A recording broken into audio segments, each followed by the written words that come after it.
नमस्कार। आपका अखबार के YouTube चैनल पर आपका स्वागत है। मैं हूं प्रदीप सिंह। एक पुरानी फिल्म है हिंदी की, धूल का फूल। आप में से बहुत से लोगों ने देखी होगी या बहुत से लोगों ने नाम सुना होगा। उसका एक गीत है साहिर लुधियानवी का लिखा हुआ, तो हिंदू बनेगा न मुसलमान बनेगा, इंसान की औलाद है इंसान बनेगा। ये शुरुआत ऐसे होती है गाने की। उसका आखिरी स्टेंजा है, वो आपको पढ़ के सुनाता हूँ। ये दीन के ताजिर, ये वतन बेचने वाले, इंसान की लाशों के कफन बेचने वाले, ये महलों में बैठे हुए ये कातिल ये लुटेरे, कांटों के एवज में रूहे चमन बेचने वाले, तो इनके लिए मौत का ऐलान बनेगा, इंसान की औलाद है इंसान बनेगा। अब ये गीत उन्होंने जब लिखा था, ये उस समय और आज की परिस्थिति, ये आप कहेंगे क्या तालमेल है। इतना पुराना गीत है, तब की परिस्थितियाँ सामाजिक राजनीतिक अलग थी, आज की अलग हैं। ऐसा नहीं है। आज भी राजनीति और घटिया स्तर की राजनीति ऐसे ही होती है। आप कल्पना कर सकते हैं कि आपके पिता को कोई उपहार मिला हो और आप उसे बेच दें, और बेचें कैसे? किसी पर दबाव डालकर, ज़बरदस्ती करके, धमकी देकर, उसे बर्बाद करने की धमकी देकर, उससे ये कहकर कि अगर ऐसा नहीं किया तो तुम्हारा भविष्य खतरे में है। ये सब हुआ। और सबसे बड़ी बात, क्या इस देश में पद्म पुरस्कार बिकाऊ हैं? क्या किसी फेवर के एवज में या पैसे के एवज में या किसी और चीज़ के एवज में पद्म पुरस्कारों का सौदा किया जा सकता है? ये सवाल उठा है अभी हाल ही में एनफोर्समेंट डायरेक्टरेट की एक चार्जशीट से। इस चार्जशीट में राणा कपूर, जो येस बैंक के चेयरमैन थे, उनका बयान है उसके हवाले से। उन्होंने ये कहा कि 2010 में उस समय के पेट्रोलियम मंत्री मुरली देवड़ा ने बार बार फ़ोन करके, अलग अलग नंबरों से फ़ोन करके उनके ऊपर दबाव डाला कि वो एक पेंटिंग खरीद लें जो प्रियंका वाड्रा के पास है। वो पेंटिंग कौन सी? ये पेंटिंग राजीव गांधी की है। राजीव गांधी को किसने दी? राजीव गांधी को भेंट की थी 1985 में, 1985 में, जब मुंबई में कांग्रेस का शताब्दी समारोह हो रहा था। उस समय मशहूर पेंटर MF हुसैन ने, मकबूल फिदा हुसैन ने उनको भेंट की थी। राजीव गांधी उस समय प्रधानमंत्री थे। प्रधानमंत्री को जो भी भेंट मिलती है वो सरकारी संपत्ति होती है, वो तोश खाने में जाती है। पहला सवाल तो यही है कि वो प्रियंका वाड्रा के पास कैसे आई? वो उनकी निजी संपत्ति नहीं थी। फिर राणा कपूर के ही बयान के मुताबिक मुरली देवड़ा लगातार उनको ये समझाते रहे कि देखो, ये पेंटिंग तुम खरीद लो, 2 करोड़ में खरीद लो, और अगर नहीं खरीदोगे तो तुम्हारा बैंक चलना मुश्किल हो जाएगा, तुम्हारे लिए और काम करना मुश्किल हो जाएगा। खरीद लोगे तो गांधी परिवार से तुम्हारे संबंध अच्छे हो जाएंगे और तुम्हें पद्म भूषण मिल जाएगा। फिर भी राणा कपूर तैयार नहीं हो रहे थे। आखिर में दबाव इतना बढ़ा कि उनको राज़ी होना पड़ा। 2 करोड़ में उन्होंने ये पेंटिंग प्रियंका वाड्रा से खरीदी। बाद में राणा कपूर के ही बयान के मुताबिक अहमद पटेल ने उनसे कहा कि बड़े अच्छे समय पर आपने गांधी परिवार की मदद की। आपके इन 2 करोड़ रुपयों से सोनिया गांधी की अमेरिका में, सोनिया गांधी का इलाज हुआ, उसमें मदद मिली। अब ये सब जो ईडी को उन्होंने कहा है, ये सच है या झूठ है, ये राणा कपूर जाने, ईडी जाने। कांग्रेस पार्टी के नेता और मशहूर वकील अभिषेक मनु सिंघवी ने कहा है कि ये सब बकवास है, ये राजनीतिक फ़ायदा उठाने के लिए इस तरह का बयान जानबूझकर और दबाव डालकर दिलवाया गया। हो सकता है एजेंसियां ऐसा करती हैं, मतलब ऐसी कोई अनहोनी बात नहीं है, असंभव नहीं है। ये भी हो सकता है कि जबरन बयान दिलाया गया हो। ये भी हो सकता है कि इसका राजनीतिक फ़ायदा उठाने के लिए कराया गया हो। ये भी हो सकता है कि गांधी परिवार को बदनाम करने के लिए ऐसा कराया गया हो। इन सब संभावनाओं से मैं इनकार नहीं करता, क्योंकि मुझे सच्चाई का पता नहीं है। मैंने कोई राणा कपूर से बात नहीं की, मुरली देवड़ा से बात नहीं की, नहीं अहमद पटेल से बात की, ना प्रियंका वाड्रा से बात की, तो मुझे इसकी सच्चाई का पता नहीं है। और राणा कपूर के बयान के मुताबिक मिलिंद देवड़ा भी इस बात को जानते थे। उन्होंने भी वही बात कही जो अहमद पटेल ने कही थी। तो इनमें से जो जितने किरदार हैं जिनका नाम लिया मैंने, उनमें से सोनिया गांधी जीवित हैं, उनमें से प्रियंका वाड्रा जीवित है, उनमें से मुरली देवड़ा जीवित है, राणा कपूर तो जीवित है ही। इतने लोग हैं जो इस कहानी का सच या झूठ जानते हैं। अब राणा कपूर को ये कहने की ज़रूरत क्यों पड़ी? अगर मान लीजिए कि ये दबाव में कराया जा रहा था तो बहुत सारे आरोप लगाए जा सकते थे। वो कह सकते थे कि हमने ओवरसीज़ में जो पैसा रखा हुआ है, जो मनी लॉन्ड्रिंग करके ले गए हैं, वो गांधी परिवार का है, उससे बड़ा आरोप होता। अब मैं इन बातों को छोड़ देता हूं कि बीजेपी क्या कह रही है। बीजेपी ने इस पर आरोप लगाया है कांग्रेस पर कि इस तरह से जो है पद्म पुरस्कार बेचे जा रहे थे, इस तरह से लोगों पर दबाव डालकर जो है ये एक तरह का एक्सटॉर्शन है। तो बीजेपी क्या कह रही है, कांग्रेस क्या कह रही है, इन दोनों को छोड़ दीजिए। राणा कपूर क्या कह रहे हैं, इसको भी छोड़ दीजिए। अब कुछ तथ्यों की बात कर लेते हैं, जो सच्चाई है, जिसको काटा कोई पक्ष काट नहीं सकता है। एक बात कि 1985 में 1985 में मुंबई में कांग्रेस का शताब्दी अधिवेशन हुआ था। ये भी सही है कि उस अधिवेशन में मकबूल फिदा हुसैन ने आकर राजीव गांधी को उनकी बनाई हुई एक पेंटिंग भेंट की थी। इससे कोई इनकार नहीं कर रहा। और उस समय की खबरें अगर आप निकाल के देखेंगे उस समय के अखबार, तो आपको मिल जाएगा, ये खबर आपको नज़र आ जाएगी। तो ये दो तथ्य तो सही हुए। अब तीसरी बात पर आइए। इस बात से भी इनकार नहीं किया जा सकता कि ये पेंटिंग प्रियंका वाड्रा के पास थी।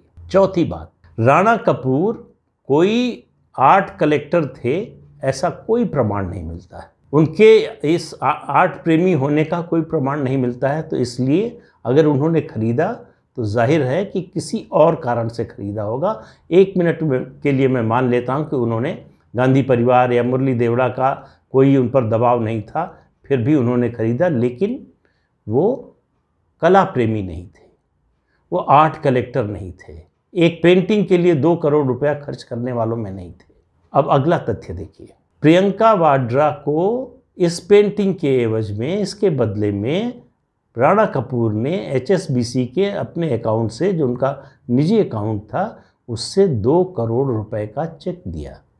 अब ये तथ्य है, इससे कोई इनकार नहीं कर सकता है कि 2 करोड़ रुपए का चेक दिया 3 जून 2010 को, 3 जून 2010 को।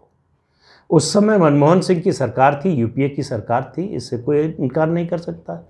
उस समय मुरली देवड़ा पेट्रोलियम मंत्री थे, इससे भी कोई इनकार नहीं कर सकता।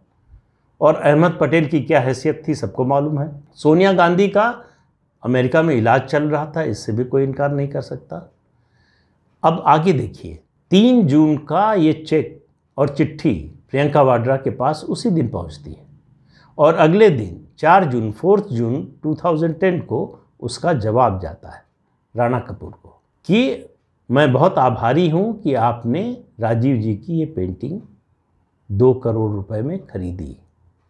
चेक नंबर ये, अकाउंट नंबर ये, इतना पैसा मुझे मिला। ये चिट्ठी की बजाय एक तरह से रिसिप्ट थी, पावती थी कि मुझे 2 करोड़ रुपए का चेक मिला, इसके बदले में मैंने पेंटिंग दी और उसकी जो है उसका एक्नॉलेजमेंट या उसकी रिसिप्ट जो है ये है। अब कोई कांग्रेस का नेता ये नहीं कह रहा है कि प्रियंका वाड्रा की वो चिट्ठी झूठ है, कोई नहीं कह रहा है कि वो चेक झूठा है, कोई नहीं कह रहा है कि 2 करोड़ रुपए राणा कपूर ने दिए नहीं, ये भी कोई नहीं कह रहा है कि वो 2 करोड़ रुपए का चेक प्रियंका वाड्रा के अकाउंट में जमा नहीं हुआ।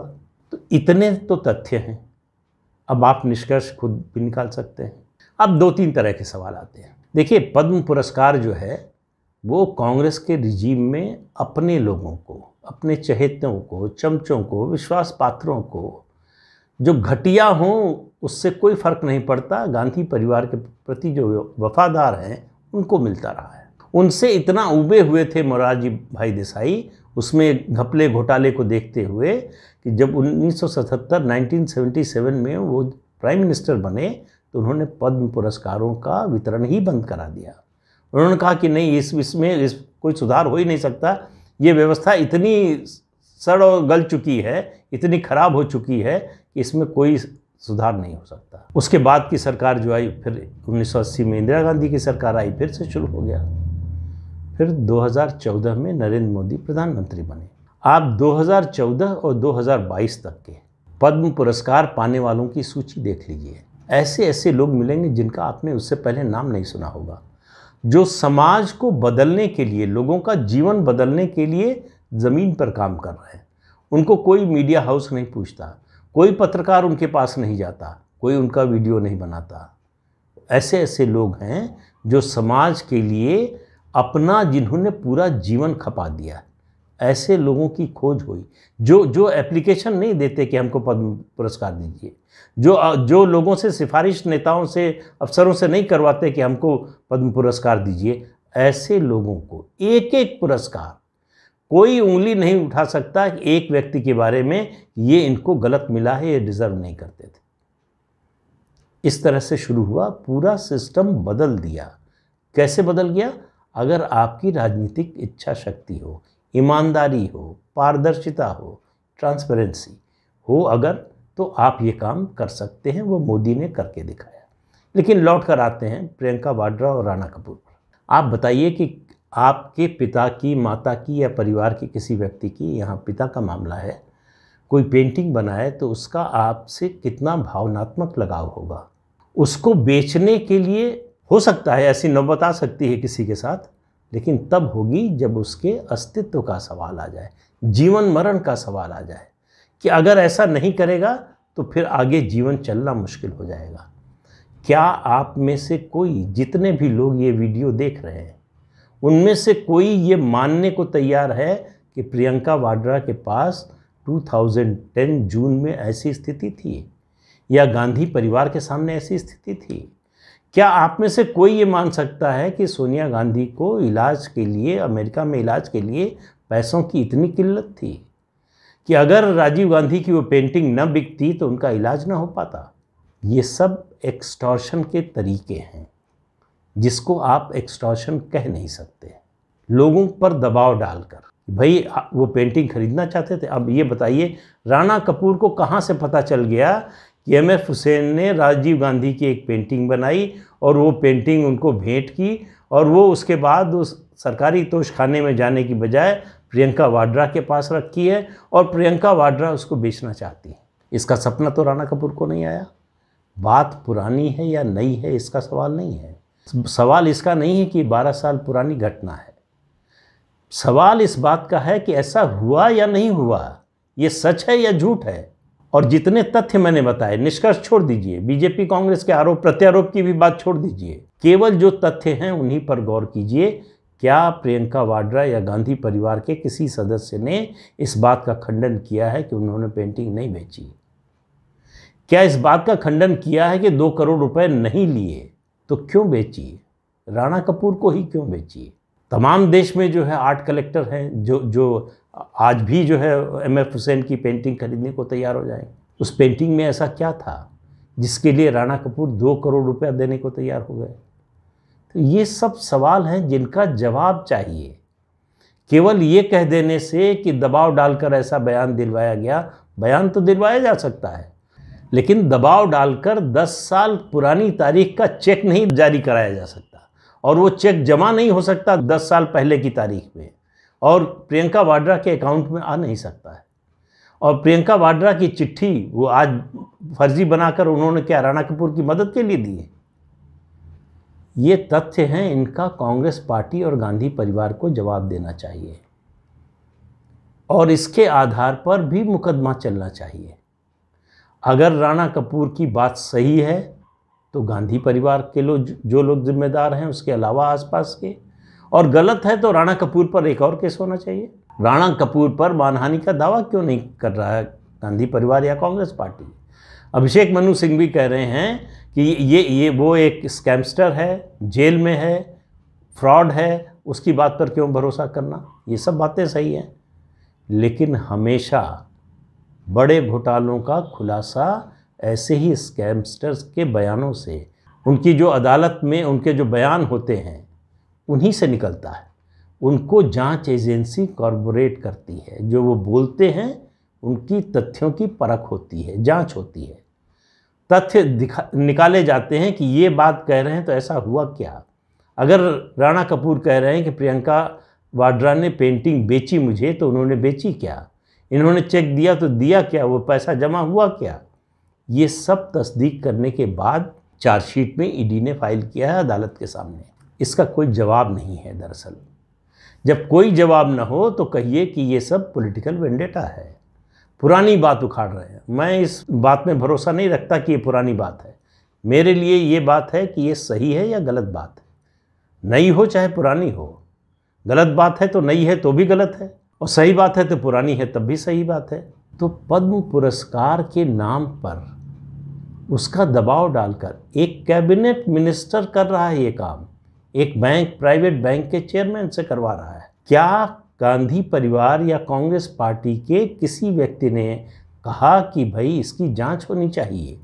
अगर राणा कपूर झूठ बोल रहे हैं तो उसकी जांच होनी चाहिए और सच सामने आना चाहिए। बिल्कुल सन्नाटा है, चुप्पी है। सिर्फ ये बात कही जा रही है कि ये पॉलिटिकल वेंडेटा है, राजनीतिक फ़ायदा उठाने के लिए। हम कह रहे हैं राजनीतिक फ़ायदा उठाने के लिए भी कर रहे हैं, तब भी सवाल वही रहेगा कि ये सच है कि झूठ है। अगर सच है तो इसका राजनीतिक फ़ायदा आपके विरोधी क्यों नहीं उठाएंगे? जब आप ऐसा काम करेंगे तो उसका फ़ायदा तो आपके विरोधी उठाएंगे ही। तो ये मामला कोई पहला नहीं है और आखिरी नहीं है। इस परिवार के खिलाफ बहुत सारे मामले आने वाले हैं। नेशनल हेराल्ड मामले का इंतज़ार कीजिए, बहुत ज़्यादा समय नहीं लगेगा। उसका भी काफ़ी कुछ सच तो सामने आ चुका है, उसका नतीजा आने वाला है। तो आज के अंक में इतना ही। अगले अंक में फिर मिलेंगे किसी नए मुद्दे के साथ। तब तक के लिए इजाज़त दीजिए। आपसे अनुरोध है कि ये चैनल देखिए, शेयर कीजिए, लाइक कीजिए और सब्सक्राइब ज़रूर कीजिए। नमस्कार।